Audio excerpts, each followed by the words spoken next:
Bab 1151. Kamu tulis sendiri. Mendengar perkataan Bibi Ida, Tian Dao menutup mulutnya dan tersenyum santai. Mileye melirik Bibi Ida dan hendak berbicara, ketika Bibi Ida tiba-tiba berkata, "Tian Dao, keponakan tertua aku tidak buruk, dia tinggi, mampu bekerja, bisa menanggung kesulitan, dan memperlakukan orang dengan sangat baik. Jika kamu mengikutinya, dia adalah orang yang bisa diajak hidup bersama." Tian Dao berkedip dan berkata sambil tersenyum, "Aku akan memikirkannya." Bibi Ida ragu sejenak, lalu mengangguk, "Oke, kalau begitu pikirkanlah." Tian Dao tersenyum, lalu meletakkan anak laki-laki itu di pelukannya di tanah.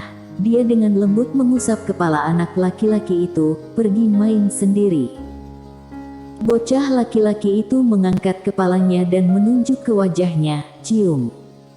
Tian Dao tertawa, lalu membungkuk dan mencium bocah laki-laki itu, dan bocah lelaki itu pergi dengan gembira. Tian Dao mengajak Mileye ke kejauhan. Bibi Ida melirik Mileye dengan provokatif. Mileye tersenyum, dan berkata, "Aku sangat keras." Karena terpancing, Bibi Ida tiba-tiba menamparkan dadanya, matanya penuh cemoohan, "Anak muda, mau coba? Coba kulihat seberapa keras dirimu." Mileye. Di kejauhan, Mileye kabur. Wanita ini terlalu kuat. Tian Dao tiba-tiba tertawa dan berkata, "Bibi Ida sangat kuat, ketika dia berkelahi di desa, tidak ada lawannya." Mileye mengangguk, "Memang menakjubkan." Tian Dao berkata dengan lembut, "Banyak orang di sini memiliki banyak pemikiran kecil, tetapi tidak ada niat jahat yang besar. Tentu saja, itu juga terkait dengan kekuatan mereka, karena kekuatan mereka tidak memungkinkan mereka untuk memiliki pikiran jahat seperti itu. Namun, aku juga menemukan bahwa, jika ada cukup keuntungan atau godaan, beberapa orang jujur akan menjadi penjahat." Saat dia mengatakan itu, dia memandang Mileye. "Di sini, aku mengerti satu kebenaran, yaitu tidak ada orang yang terlahir sebagai orang jahat. Seringkali ada alasan bagi seseorang untuk menjadi orang jahat. Tentu saja, beberapa orang menjadi orang jahat semata-mata karena ambisi dan keinginan." Mileye memandang Tian Dao. "Nona Tian Dao, di sepanjang jalan, aku merasa kamu sedang mengajariku sesuatu." Tian Dao menggelengkan kepalanya, "Tidak, aku hanya mengobrol denganmu, tidak lebih." Mileye hendak berbicara ketika Tian Dao tiba-tiba tertawa dan berkata, "Ini dia." Mileye melihat ke depan Tian Dao. Mereka sedang berada di depan rumah bambu saat ini. Tian Dao berkata sambil tersenyum, "Ini adalah rumahku di sini, aku sering datang ke sini." Setelah berbicara, dia mendorong pintu rumah bambu itu dan berjalan masuk. Mileye mengikuti. Setelah memasuki rumah bambu, Mileye tertegun. Rumah bambu penuh dengan buku kuno, dan persis sama dengan villa anggun itu. Mileye memandang Tian Dao. Tian Dao tersenyum dan berkata, "Apakah kamu tidak ingin membaca buku? Bacalah." Sambil berbicara, dia menunjuk ke arah buku kuno di depannya, "Lihat saja." Mileye mengangguk, dan dia tidak sopan. Dia langsung pergi ke rak buku dan mengambil buku kuno untuk mulai membaca. Tak satu pun dari buku kuno ini yang merupakan metode keterampilan dewa atau metode mental, tetapi menurut pendapat Mileye, ini mungkin lebih berharga daripada metode keterampilan dewa mental. Perkiraan ini dikumpulkan dan disusun oleh Tian Dao. Selain pengenalan rinci tentang berbagai kekuatan, ada juga sejarah alam semesta 5 dimensi. Terutama buku kuno yang sedang dibacanya sekarang. Nama buku kunonya, Sejarah Kuno.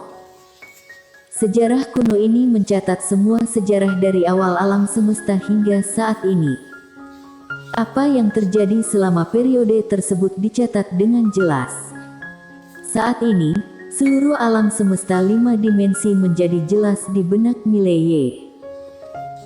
Melalui sejarah purba ini, Mileye menemukan bahwa alam semesta 5 dimensi terbagi menjadi 4 era. Era pertama adalah era kekacauan. Saat itu alam semesta 5 dimensi hanya sepotong kekacauan, tanpa makhluk hidup. Dan setelah era kekacauan, datanglah era Tiandao, dan Tiandao juga muncul di era ini. Di era Tiandao, makhluk yang tak terhitung jumlahnya muncul di alam semesta ini, termasuk manusia. Dan di era Tiandao, ada sekelompok manusia yang luar biasa, di antaranya adalah Raja Manusia. Raja Manusia termasuk dalam era Tiandao. Saat itu manusia sangat lemah. Dibandingkan dengan ras kuat lainnya, klan manusia tidak memiliki keunggulan. Saat itu, klan manusia bersatu tidak seperti sebelumnya. Pada saat itulah peradaban manusia muncul dan dilindungi serta diwariskan oleh master klan manusia pada saat itu. Namun, karena bencana 5 dimensi itu, peradaban manusia nyaris musnah. Mengapa itu tidak hilang? Karena Tiandao diam-diam melindungi peradaban manusia.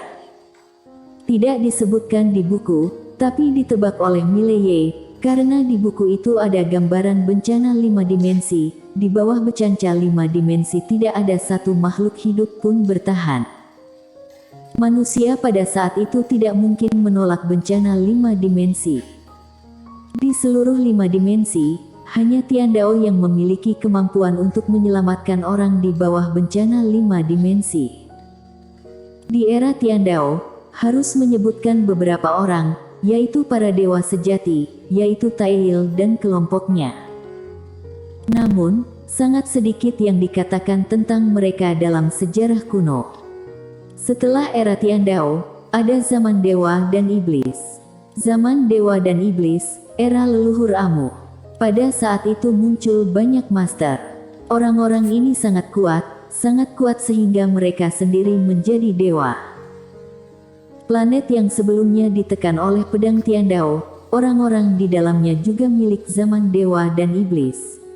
Saat itu, banyak orang meneriakkan slogan, Tiandao tidak baik hati, bangkitlah melawan langit, karena orang-orang pada zaman itu percaya bahwa bencana 5 dimensi dibuat Tiandao.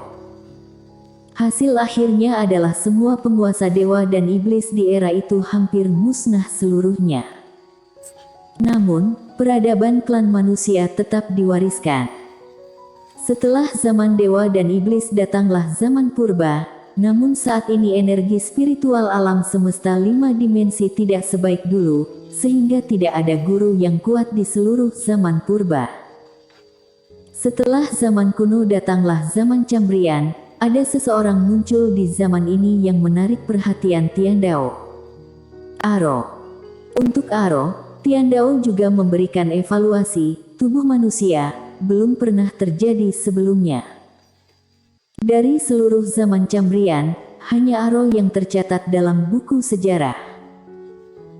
Adapun zaman Cretaceous, yaitu zaman binatang asing, pada zaman itu tidak ada super master sama sekali. Jika Tiandao tidak bergerak maka zaman itu akan hancur seluruhnya oleh bencana 5 dimensi. Setelah zaman kuno, datanglah zaman modern. Di zaman modern ini, ada orang istimewa, yaitu pendahulu. Namun, dalam pandangan Tiandao, pendahulu adalah orang luar, sama seperti wanita bergaun polos, mereka semua adalah orang luar. Sedangkan untuk wanita bergaun polos, Tiandao memberikan definisi 2 kata, bahaya. Hanya ada 2 kata. Dia mendefinisikan pria berbaju biru sebagai keberuntungan 5 dimensi. Tahun itu, pria itu menghunus satu pedang sendirian, dan miliarder roh suram tidak berani melangkah lebih jauh. Segera, Mileye membuka halaman terakhir, dan ketika dia melihat halaman terakhir, dia membeku. Hanya ada 2 kata di halaman terakhir, Mileye. Dia sendiri. Mileye sedikit bingung, dia mendongak dan melihat bahwa Tiandao sudah tidak ada lagi.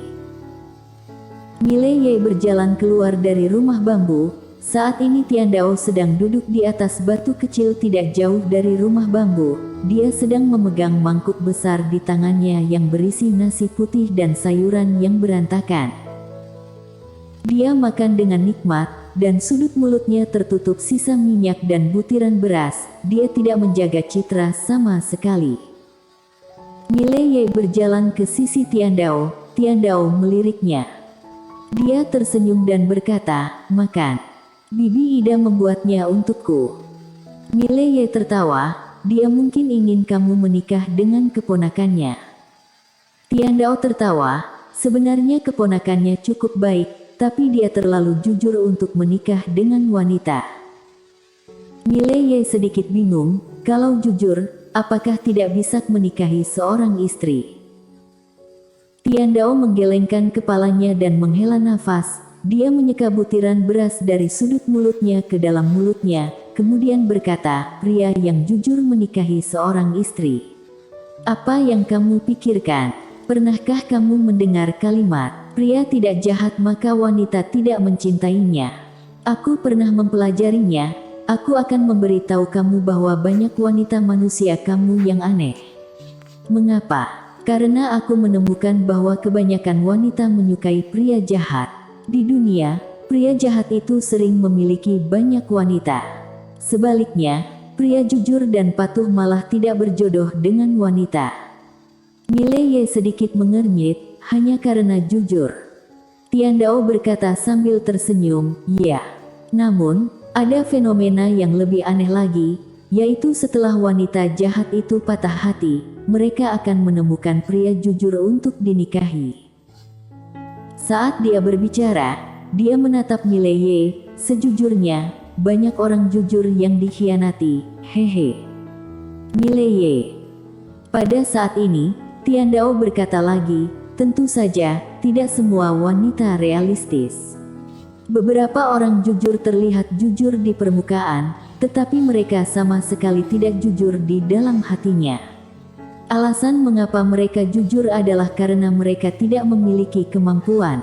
Aku mengamati dengan seksama pada awalnya satu atau dua orang jujur. Setelah mereka mencapai prestasi besar di masa depan, mereka bahkan lebih mesum daripada pria perayu itu. Oleh karena itu, ternyata pria itu jahat atau tidak, seringkali dikaitkan dengan kekuatannya sendiri. Tentu saja, hal-hal tidak mutlak, dan ada banyak pria yang baik-baik saja dengan wanita, tetapi jika mereka bertemu orang yang salah pada waktu yang salah, itu akan sangat menyedihkan. Takdir adalah hal yang misterius. Mile Ye berkata dengan suara yang dalam, "Apa sebenarnya takdir itu?" Tian Dao memakan 2 suap makanan, dan kemudian berkata, "Nasib adalah hal yang sangat misterius, dan aku tidak dapat menjelaskannya dengan jelas dalam beberapa kata. Namun, aku pikir siapapun memiliki kesempatan untuk mengubah takdir mereka. Orang yang bekerja keras, nasibnya tidak akan terlalu buruk. Ambil contoh pria dan wanita. Di dunia sekuler, jika seorang pria kaya, dia ditakdirkan untuk berjodoh dengan wanita manapun. Itu sama di dunia kita para seniman bela diri. Tidak akan ada pria kuat yang kekurangan wanita." Mile Ye memandang Tian Dao, "Apakah kamu mempelajari hal-hal ini sebelumnya?" Tian Dao berkata sambil tersenyum, "Aku suka mempelajari banyak hal, menurut aku itu sangat menarik." Mile Ye menunjuk dirinya sendiri, lalu berkata, "Apakah aku jujur?" Tian Dao berkedip, "Apakah kamu jujur?" Mile Ye bertanya balik, "Bukankah begitu? Aku tidak main-main." Tian Dao tertawa dan berkata, "Setiap pria yang playboy memiliki satu ciri khas, apakah kamu tahu apa itu?" Mile Ye bertanya, "Apa?" Tian Dao tersenyum dan berkata, "Berkulit tebal, beberapa bahkan lebih hebat, dia hanya tidak tahu malu." Kulit tebal Mile Ye lebih tebal dari penghalang alam semesta ini. Tidak, kamu tidak tahu malu. Mile Ye. Tian Dao meletakkan mangkuk di depannya, lalu bangkit dan berjalan ke Mile Ye. "Ada apa kamu datang menemuiku?" Milei Ye menyerahkan buku sejarah kuno kepada Tian Dao. Halaman terakhir hanya berisi namaku, apa artinya? Tian Dao tersenyum dan berkata, itu artinya kamu yang akan menulis hal berikutnya. Milei Ye sedikit mengernyit, apa maksudmu? Kamu berhenti menulis. Tian Dao berkedip, dia menatap Milei Ye, sudut mulutnya melengkung menjadi busur yang menggoda. Sudah kubilang, aku akan menjebakmu, apakah kamu takut? Hehe, Milei Ye bersambung.